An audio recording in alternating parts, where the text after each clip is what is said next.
जे भेकड आहेत त्यांना घाबरवणं हे मोदी शहांना खूप चांगलं माहिती आहे.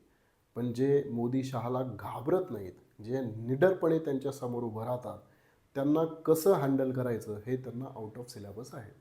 आणि म्हणून आज राहुल गांधी जेव्हा गनिमी कावा करून पंतप्रधानांच्या निवासस्थानासमोरच ठिय्या मांडून बसले, तेव्हा या माणसाला हँडल कसं करायचं याच्याविषयी हे दोघंही क्लूलेस झाले. आणि म्हणून त्यांनी अक्षरशः विरोधी पक्षनेत्याला फरफटत नेलं. त्यांच्या नाकाला जखम झाली, तिथून रक्त आलेलं देखील आपण देशानं ते पाहिलेलं आहे. आणि भारताच्या इतिहासात हे पहिल्यांदा घडलं आहे की शांततापूर्ण आंदोलन करणाऱ्या विरोधी पक्षनेत्याला अशा पद्धतीने अमानुषपणे वागणूक दिलेली आहे.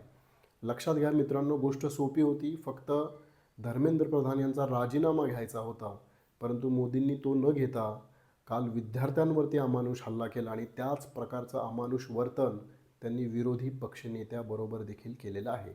हे नक्कीच 56 इंची छातीचं लक्षण नाही, तर हा शुद्ध भेकडपणा आहे. आणि म्हणूनच प्रियंका गांधीने त्या ठिकाणी घोषणा दिल्या, नरेंद्र मोदी कायर है. बाकी सर्व भारतीयांनी ज्यांची मुलं शिकतायत, शाळेमध्ये कॉलेजमध्ये शिकतायत, त्यांनी हे लक्षात ठेवावं, ही जी लढाई आहे ही राहुल गांधींची वैयक्तिक नाही, ते तुमच्या मुलांसाठी, त्या मुलांच्या भविष्यासाठी लढत आहेत. आणि म्हणून या लढाईमध्ये या विद्यार्थ्यांसमोर, विद्यार्थ्यांबरोबर आणि राहुल गांधींबरोबर प्रत्येक व्यक्तीनं उभं राहणं गरजेचं आहे.